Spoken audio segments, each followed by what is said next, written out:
The Fox 61 News at 6 starts now. Well, good evening. Thanks for joining us for the Fox 61 News at 6. I'm Brent Harden. And I'm Sarah Sanchez. We start tonight with some breaking news. 2 people were taken to the hospital after a fire in Plainville. And that's where we find Fox 61's Kay Pattyfoot, who tells us what we know so far. Kay. Brent and Sarah, Plainville fire officials say they responded to 68 Cook Street for a reported fire at the mobile home parks. Now, I'm going to step out and you can see that trailer home behind me destroyed, and you can see firefighters inside going through what is left. When they arrived this afternoon, they found a trailer with heavy fire. They knocked the fire down within 15 minutes. 2 people made it out of the trailer and they were taken to the hospital for possible smoke inhalation and were both conscious and alert. The trailer, as you can see, is destroyed, and the fire marshal is investigating what happened. And coming up at 10 and 11, we'll hear from a neighbor who called 911 when the couple ran out of their home. For now, live in Plainville, Kay Pattyfoot, Fox 61. Thank you, Kay. If you're planning to be on the roads, things are going to get icy again overnight. Yeah, Chief Meteorologist Rachel Frank is here now with the first check of the forecast. Rach, boy, here we go again. Right? I know. I don't think it's exactly a repeat performance. I think most of the ice will be in the higher elevations of northwest and northeast Connecticut. But we all know it doesn't take much ice to make things slippery. So we're going to be watching really closely. Right now, we're just seeing some light rain showers, and temperatures are above freezing across the state. But as rain changes over to ice, we could see slippery roads develop, especially in the hills. And there's a chance for some school delays as well. Where we have the highest confidence in more widespread icing, it would be in parts of Tolland, Windham counties, northwestern Hartford County, and Litchfield County. That might extend down through Wolcott as well. I've also highlighted areas that could be a little slippery for untreated surfaces tomorrow, but I don't think we see as much icing in the Hartford area for New Milford, for Danbury, for example. So it doesn't extend as far south as it did last time around, but it just takes a degree or 2 to make all the difference. Here's a look at that rain. There's also areas of patchy fog, and that rain will fill in and it will become heavy at times as we head through the overnight. Here's the good news. We're above freezing across the state if you still need to head out and run errands. Notice that icing creeping in. This is 9 o'clock in the evening for Union, Staffordville, and right up towards the Massachusetts border. Also seeing a bit of icing before this comes to an end towards daybreak. And it's just a chilly, gloomy day tomorrow, but a big warm up in the future coming up. Thank you, Rachel. We have crews out right now tracking the conditions on the road. Fox 61's Tim Latow joins us live from Robertsville with what he's seeing right now. Tim, give us an update. AC area. We have been traveling on Route 8, in Robertsville and down to the Coldbrook area as well. And the rain is picking up. We can hear it even on the windshield.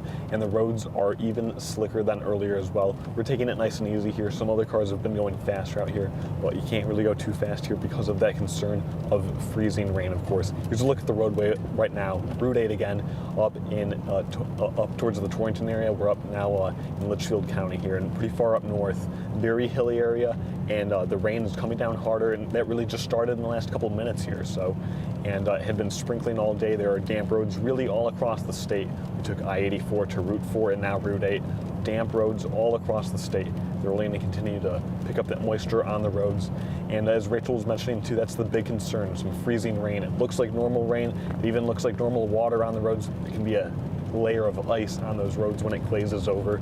That's really the concern for drivers. This week there have been multiple crashes as well on both I-84 and I-91. They were pretty scary, involving multiple vehicles, several cars and trucks on some of them.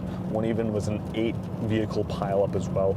Another crash involved 2 semi-trucks and a DOT snowplow as well. So certainly giving the snowplows enough room and also giving other drivers enough following distance and enough room between cars is certainly the safe thing to do. When you're on narrow roads like this as well, certainly being careful if you're overtaking anyone as well. That's a key thing to remember as well. We'll keep you updated all night long as the road conditions continue to evolve. We'll certainly let you know if there are any major updates along the way as well. For now, live in Litchfield County, Tim Latow, Fox 61. Thank you, Tim. The state's cold weather protocol has been activated, and it was activated just about an hour ago. It will last now through noon tomorrow. If you need shelter or a warming center, you can call 211 or visit 211.org. Transportation can also be provided. Well, following 2 deadly police shootings in Hartford, some people are starting to ask a question. Are police officers in our state required to carry tasers? Fox 61's Erin Coogan has been asking that question all day long, and she breaks down the answers she uncovered about the current state rules and regulations. But while there's currently no blanket law that states all officers have to carry a taser, individual jurisdictions have the ability to create their own regulations department-wide.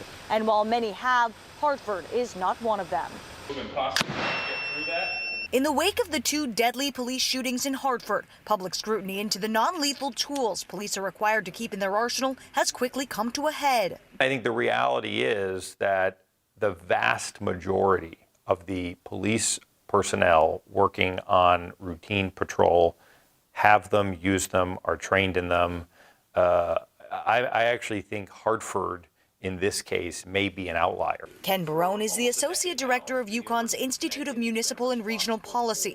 He says while there's no state mandate that requires all officers carry a taser, most cities and towns have established their own guidelines to do so.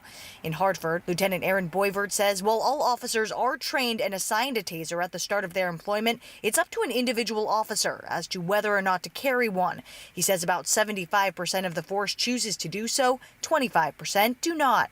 The thing to remember is we have lots of tools, batons, tasers, other forms of force weapons. So why wouldn't an officer decide to carry a taser? Tasers, as an example, they're challenging tools to use, particularly this time of year. They work really well when they make contact with an individual's skin. And they work really well when there's 2 points of contact on the body. They work less well when we're wearing thick clothing or we're wearing a big coat or multiple layers. Taser, taser. Body camera footage from this past week shows an officer trying to deploy a taser multiple times.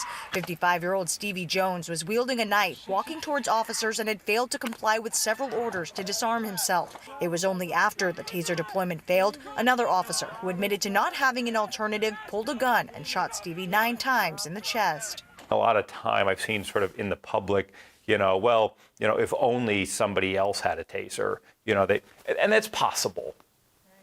But it didn't work the first time.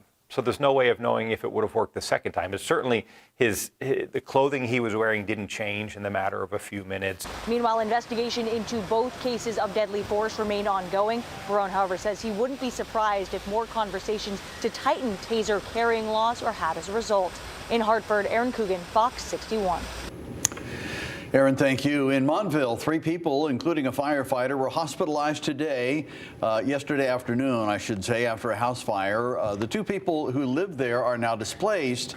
Officials say the Hidden Acres Road home caught fire around 3:30. Crews say it took them about 25 minutes to knock down the bulk of the fire. They say the home is heavily damaged, and it's unclear what caused the fire in the first place. Norwalk police identified the man who was found dead in the water yesterday. Officers say they found the body of 69-year-old Michael Tyler at the boating docks behind Water Street.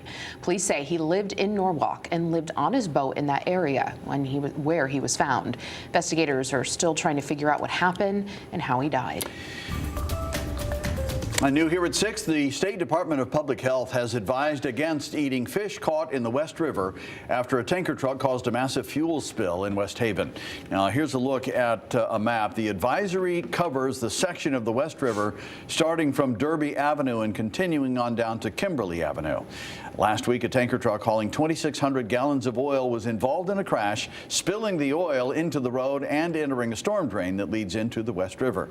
Crews have been working to contain the spill as it enters the river, but officials say the advisory is in effect for the next 2 weeks until no observable sheen or odor is detectable. A major federal investments coming to help transform health care in rural Connecticut.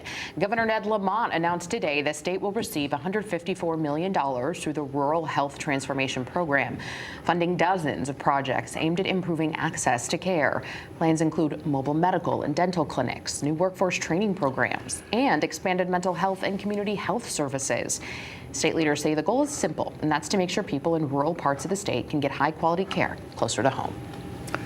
It's an exciting time for one of the state's fastest growing shopping centers. Blueback Square in West Hartford keeps seeing more and more businesses signing on, including one that just opened this week. Fox 61's Celine Arif checks out what's ahead for shoppers this year. Well, it's hard to miss walking around here. These signs promise something big is coming to Blueback Square, and it might just be your new favorite store. Not even a rainy day could keep some people away from coming here to shop and eat. I honestly love all of the different variety of stores that they have here. Jalen, Ducas, and Cheyenne Woodby made a trip to West Hartford from Waterbury. They were some of the first people to see the brand new charcuterie store on Memorial Road. My twin sister was obsessing over it. She was like, I love anything that has a charcuterie bar to it. And the owner of Charcuterie, Anna Estiondon, is just as excited to bring her business to Blueback Square. I kind of want something that I can do in store, have mom and daughter make their own boards, do workshops, and just a place to decompress. People can make their own cheese, vegetable, and meat boards, or they can pick one out. Estiondon says she can't wait to introduce people in the community to a different way of looking at food. It's a lot about wellness too. I know, it's not the fat-free stuff, but it's in moderation.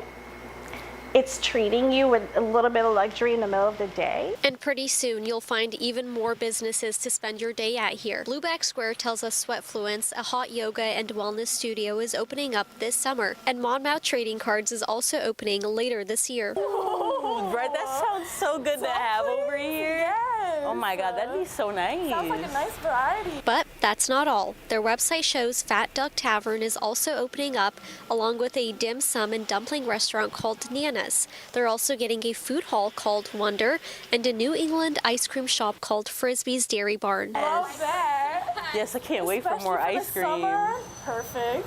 You can keep up with the opening days for these businesses by checking out Blueback Square's social media pages and website. In West Hartford, Solinaire, Fox 61.